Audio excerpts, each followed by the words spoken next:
I shouldn't have answered that call. It happened in the quiet office one afternoon. I was sitting at my desk, checking the cleaning schedule for the following week.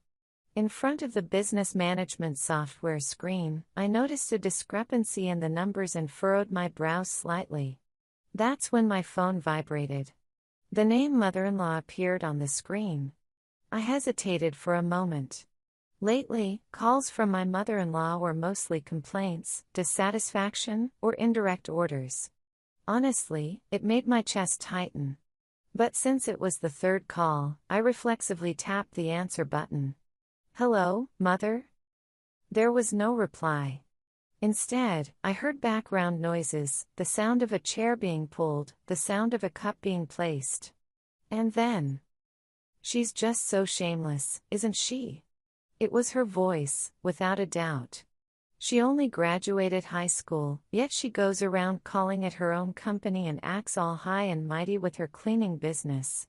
If it weren't for my son, who would even bother with someone like her? I involuntarily held my breath. I wanted it to be a misunderstanding. Even though I wished that, her voice continued. "First impression services. What a joke. She doesn't even come close to our son." My father-in-law then joined in with his deep voice. "Yeah. Honestly, I've always thought she was just dragging our son down. We were way too lenient with that woman." The screen in front of me grew blurry. My heart pounded, and my vision wavered. She says thank you and all that, but in reality, she's just using him. She'll mess up eventually, just wait. I froze, still clutching my phone. Even if I wanted to speak, my throat felt blocked. My mother-in-law's voice continued. "And that girl's background isn't impressive either. It's not like she's actually cleaning with her own hands. She's just lending her name to the business." My father-in-law scoffed through his nose. "If our son hadn't married that woman, we could have lived so much more peacefully." My head started to throb deep inside. My ears burned, but my hands and feet were ice cold. Even so, I couldn't hang up. It wasn't a phone call anymore. It felt like the truth I never knew was being forced upon me. Well, if she knows her place and quietly supports him, that's fine. But lately, she's been getting a bit too full of herself.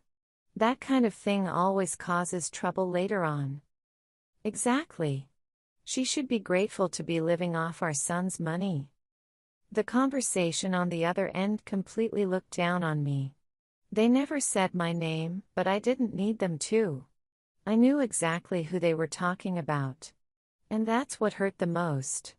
Everything I'd done hadn't meant anything. I thought I'd been quietly supporting the family. I didn't want anything in return, but they've seen me as nothing but a nuisance. Tears welled up unexpectedly.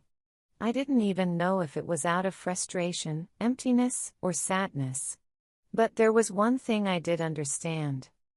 They had always looked down on me. The moment I realized that, a chill ran down my spine. And I felt something deep within me start to crack and collapse. I think that was the moment I began to change. After hanging up, I couldn't move for a while. It wasn't anger or sadness. It was something colder, heavier, that quietly sank deep into my chest. I stood up, made coffee without even thinking, and returned to my desk. I opened my laptop and clicked on a folder. First Impression Services, that was the name of the cleaning company I ran. A few years ago, I had also started a real estate management and investment company through a subsidiary. The mortgage that my mother-in-law and father-in-law believed they were paying to the bank was, in fact, paid by me through my company. It all began 6 years ago. At the time, my husband's family home had been missing mortgage payments repeatedly, and the bank had sent an official foreclosure warning through the court. My in-laws panicked, but my father-in-law, too proud to ask for help, insisted, "I'd rather die than rely on my son or his wife." But my husband was desperate. "Listen, you're the only one I can ask. At this rate, my parents' house will really be taken away. You don't have to tell them anything, just help cover the loan temporarily. When he said that, I hesitated. But when I looked into his eyes, I nodded. Because I believed this was what it meant to protect family. Under the name of my company, First Impression Services, I bought out the entirety of my in-laws' mortgage. On the surface, it looked as if the loan payments had simply been transferred from the bank to another financial institution. To this day, my in-laws still think they are transferring money to the bank each month, just as the payment slips indicate. But in reality, the invoices come from my company, and the money goes directly into an account I manage. Legally, the house now belongs entirely to me. Of course, the initial promise was that it would be just a few months of temporary help. But reality turned out differently. My husband had said, "I'll repay it once things settle down," but in the 6 years since, he never brought it up again. The same went for my in-laws.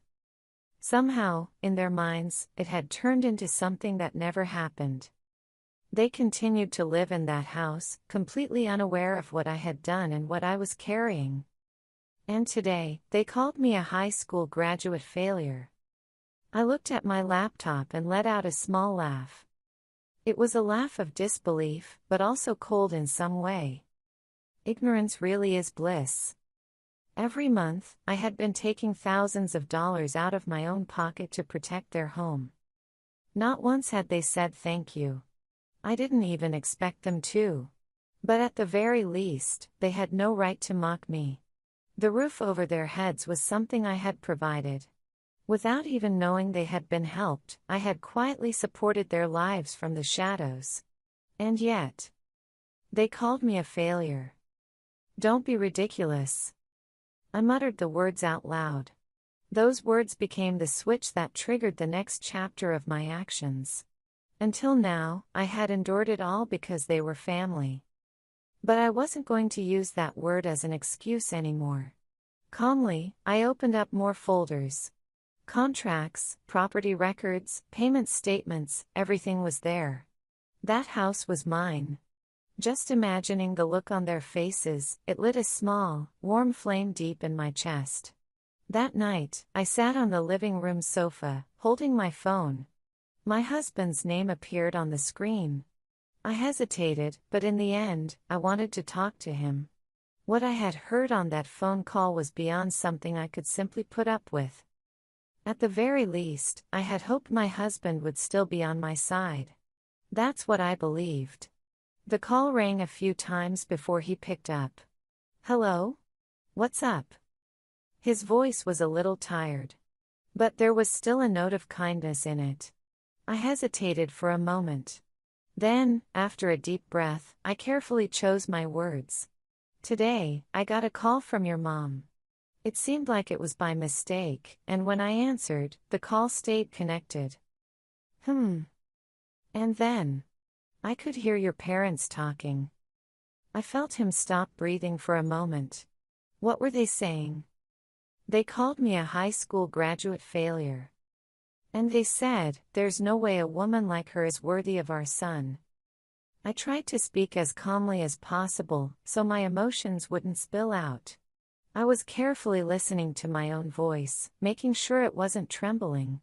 After a moment of silence, he let out a slight, awkward chuckle and said, "Well, you know how they've always talked like that." "What?" "Don't let it bother you. They're just old people complaining. They don't mean anything by it." I was speechless. Complaining? No meaning? But if you had heard it, you'd know. They meant every word. They said I'll eventually mess up.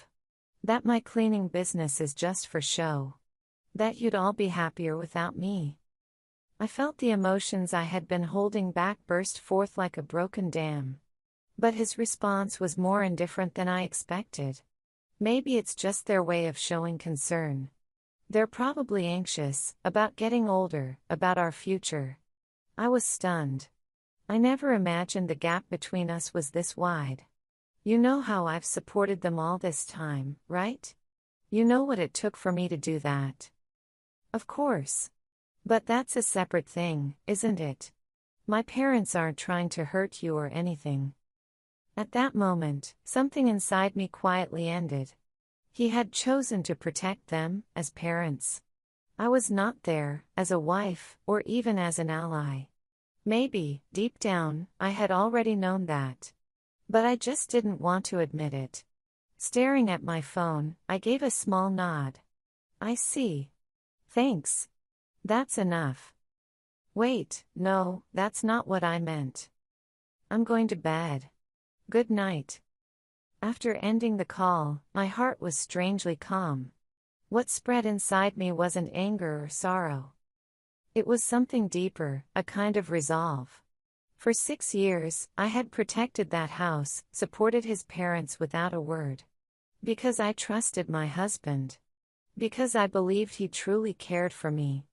But the reality was different. No matter how much I gave to his parents, I was just an outsider. And maybe to him, I was just someone convenient. I stood up quietly and headed for the bedroom. My steps were surprisingly light. It's over. Saying the words out loud brought a strange sense of relief to my chest. That was the moment the word divorce clearly took shape in my mind. The next morning, the moment I woke up, I had already begun to take action. There was no more hesitation. It was time for me to face the reality I had been avoiding.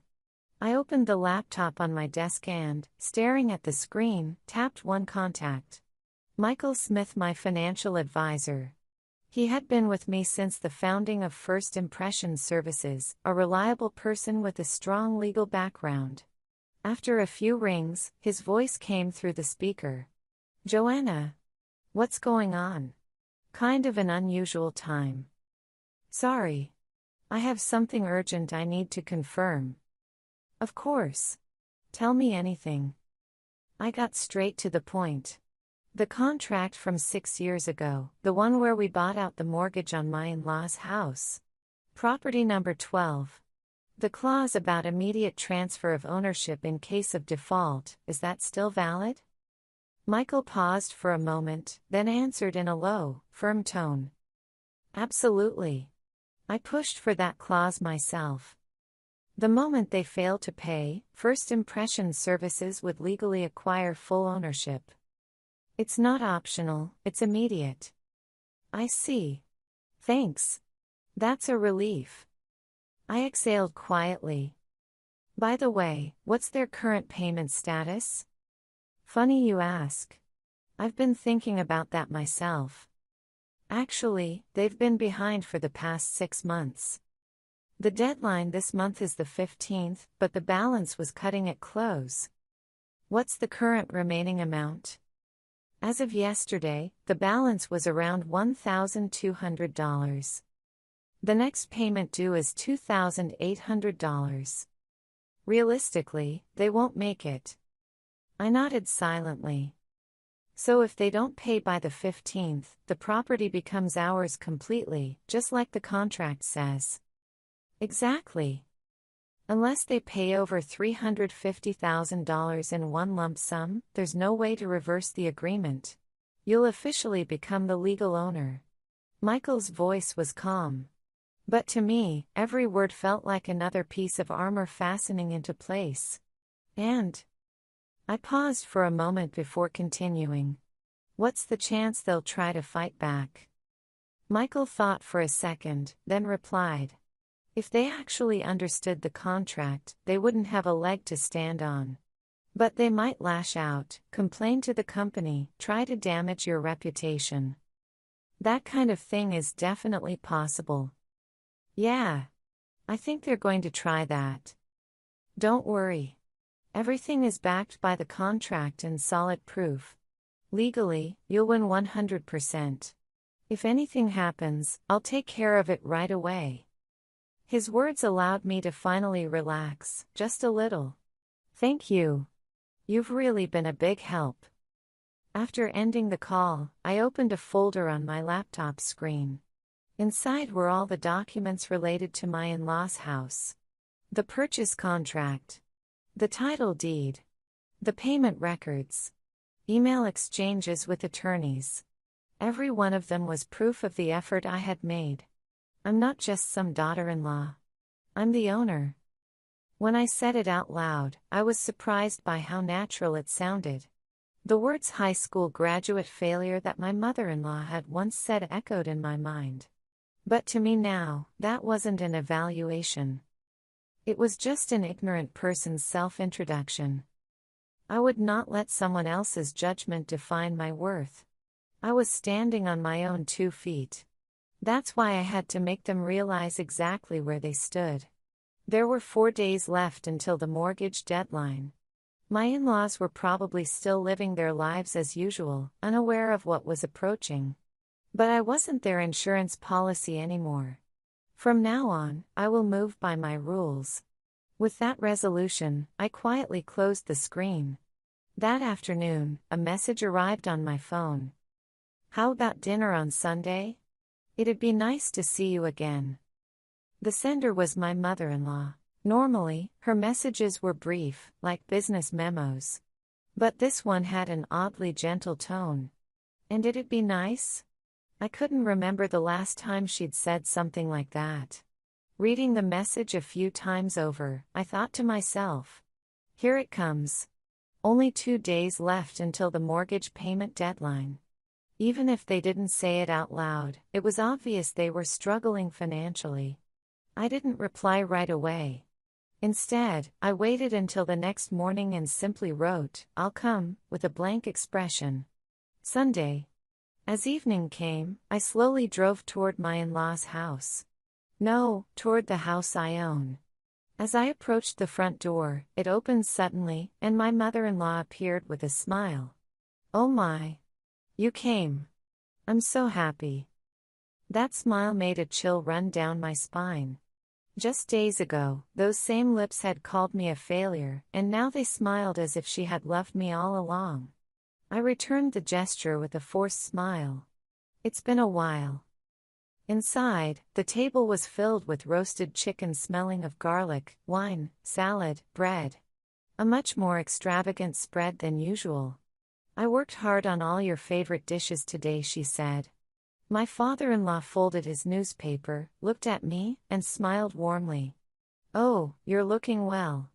That's good to see." My mother-in-law handed me a glass of wine. I barely touched it, and hardly ate anything. My stomach couldn't move in this carefully staged warmth. Once the meal had settled a bit, my mother-in-law opened her mouth as if she had been waiting for the right moment. "Joanna, there's something I wanted to ask you about." Here it comes, I thought to myself. Yes, what is it? Well, this month's mortgage payment is a little tight. Do you think you could help us out? Just a little. Without moving a muscle, I tilted my head slightly. How much are we talking about? Her eyes darted for a second, and she glanced toward her husband. Including this month's payment, about $1,000. Would really help us a lot. She spoke softly, but I could hear it, that subtle tone that made it sound like help was just naturally expected. Help you out, huh? Do you even know whose house you're living in? I swallowed the words and smiled. That sounds difficult. Prices have gone up lately, haven't they? My mother-in-law looked at me with anticipation. My father-in-law crossed his arms, as if waiting for what I would say next. But I said nothing more. I simply took a quiet sip of wine. The air grew heavier with each passing moment. Then, my father-in-law spoke. "You're running a business, aren't you? Our son says it's going well. Thanks to everyone's support, it's doing okay. Then you should have a little room to support the family, right?" His eyes grew sharper. That distinct tone that pressed obligation and guilt onto you at the same time. You became part of this family. It's only natural to help with the house, don't you think? Inside, I laughed. Became part of it? No. I bought it. But I kept that line tucked away for now. I took a breath and smiled. I'll think about it. My mother-in-law let out a sigh of relief. Really? Thank you, she said. But her voice only sounded like she was satisfied the plan was working. I stood up. When she offered to help clean up, I replied, no need. Just leave it, and headed for the door. The moment I stepped outside, the cold night air brushed against my cheek. And strangely, I felt a quiet flame begin to flicker deep in my heart. That lukewarm performance, that night would be the last time I played along with them. On the morning of the 15th, I looked at my phone and let out a deep breath. A screenshot of the bank account. The payment deadline was midnight. And there had been no deposit from them. I opened my laptop and logged into the management system for first impression services. Property number 12, the house my in-laws lived in, the one I had bought 6 years ago, was now officially in default. Its ownership had fully transferred to my company. I opened a folder and printed out the prepared notice.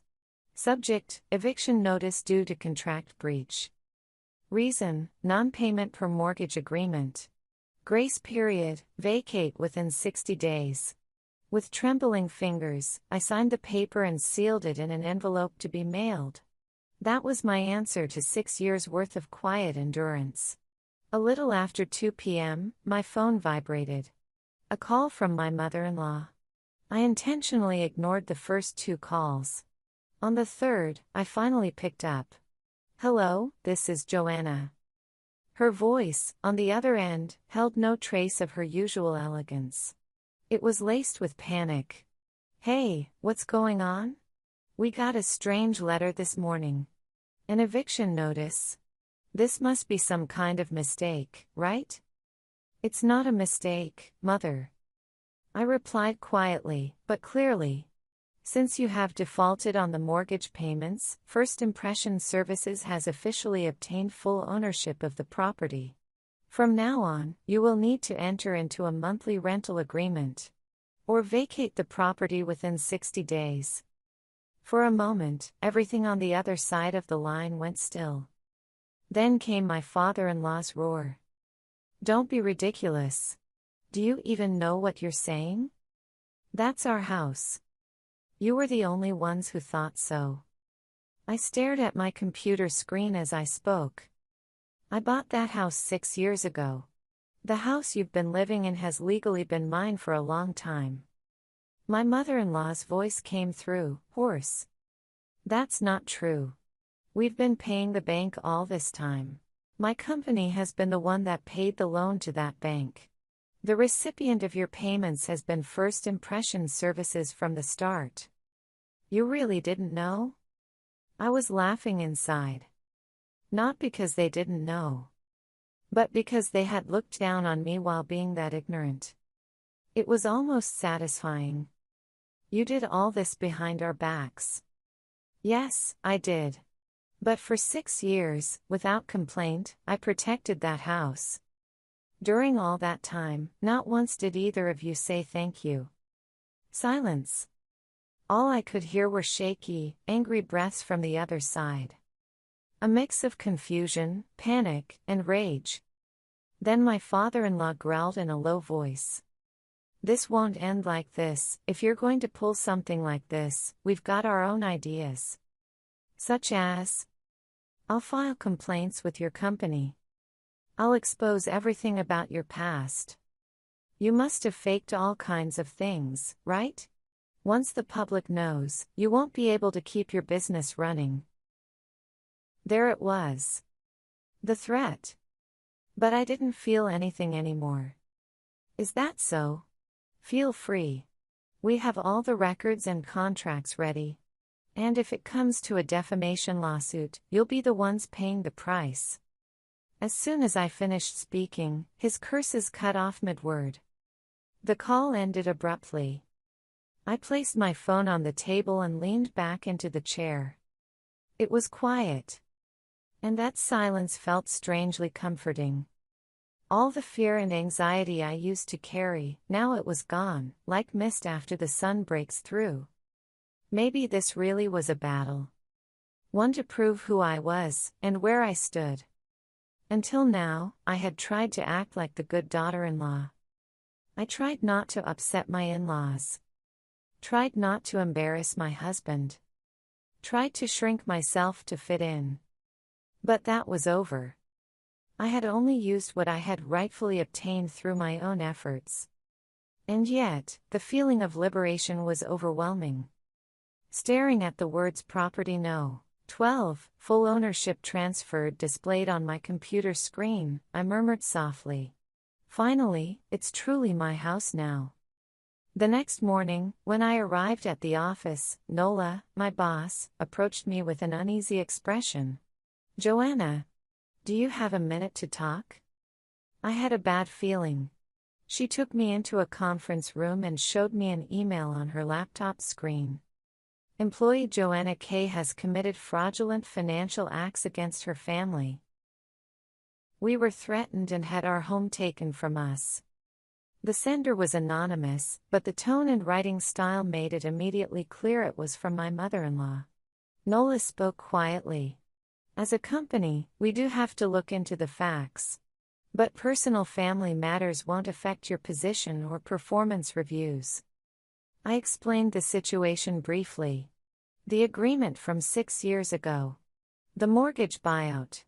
The eviction notice. Nola listened carefully to every word. Then she spoke clearly. Don't worry. You followed proper procedures and have all the documentation. We have no reason to doubt you. I felt a weight lift off my chest. After returning home, I contacted my husband, or rather, the man who would soon be my ex-husband. Your mother submitted a false report to my company. Did you know that? He paused for a moment, then said, I tried to stop her, but they don't listen to me anymore. Whose side are you on? I don't even know what's right anymore. I just don't want things to get messy. The moment I heard those words, it felt like I let go of something completely. I see. Then let's proceed with the divorce as planned. Okay. After ending the call, my heart was surprisingly calm. I had made it this far without relying on anyone. And from now on, I will continue to protect my life with my own hands. Midweek, a loud knock echoed at the door. With a clack, I opened it. Standing there were my in-laws. My mother-in-law's eyes were red and swollen. My father-in-law stood with arms crossed, glaring at me. Joanna. Please. Isn't there some way to fix this? Her voice trembled.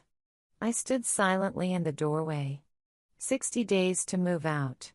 That's too cruel. My father-in-law spoke in a low voice. I only acted according to the contract. But we're family, aren't we? We've been through so much together. At the word family, I responded quietly. For 6 years, I supported this home in silence. But behind my back, you called me a failure, used me, and even tried to destroy my company in the end. My mother-in-law turned her face away. My father-in-law was at a loss for words. I don't want revenge. I've just lost any reason to keep supporting you. For a moment, it felt like the air froze. You're a cold woman. My father-in-law spat the words. I smiled at them. You were the ones who turned cold first. My mother-in-law spoke again.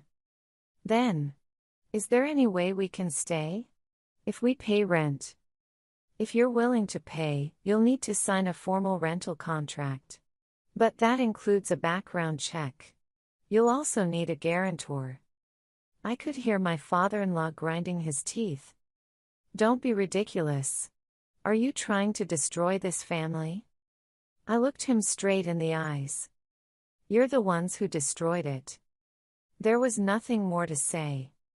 I placed my hand on the door and slowly closed it without a word. In that moment, I finally felt truly free. The day before the eviction deadline, I received a call from Michael Smith. They moved out today. Returned the keys, too. The property is officially vacant. I looked at my phone and let out a long breath. 60 days had passed since I issued the formal notice of eviction. The calls and messages from my in-laws stopped completely after the first week. I had expected them to try something, some move, some retaliation. But in the end, they just left quietly. I didn't feel like going to the property. Still, a few days later, I found myself driving past it on my way home from work. The house that I knew so well stood there, yet somehow looked like something entirely different. The windows were bare. Weeds had grown wild in the yard. I was strangely struck by how quickly a house without people could change the very air around it. I didn't stop the car. I just drove by, quietly. I felt no attachment. No guilt. What I had done to get here wasn't something to boast about. But it was something I could be proud of.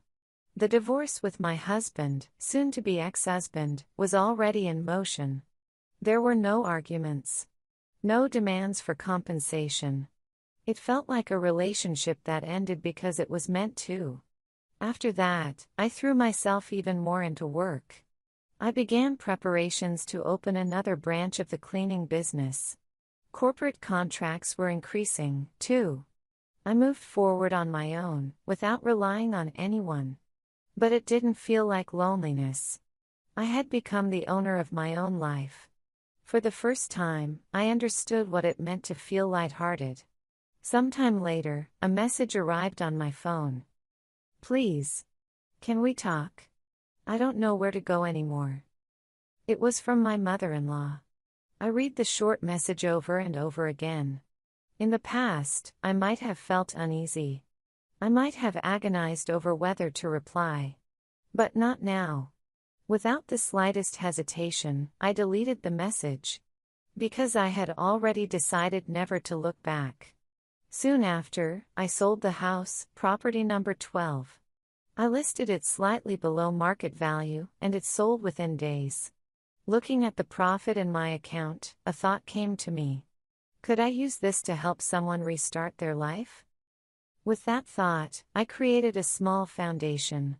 A support system for women being financially exploited by family or spouses.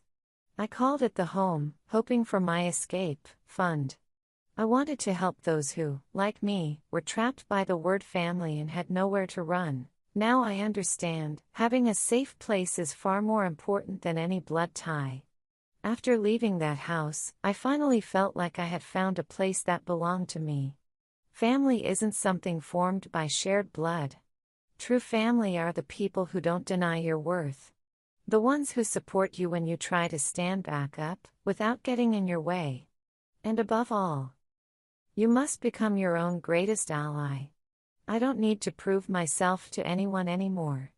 I don't need anyone's approval. I can finally say to myself, with confidence, that I've done more than enough. And that's why, now, I can say this. I've finally found what true family means. That family was myself. Several years later, an unexpected reunion led to a new connection that brought fresh color into my life. He was a man I happened to meet at a cleaning industry expo. His booth was right next to mine. Like me, he had struggled to build his business from the ground up. At first, we only exchanged light conversation. But after running into each other several times, I gradually began to trust him. I was able to speak openly about the things I had gone through. He never judged me. He simply said, quietly, "That's amazing." Those words felt like they saved me.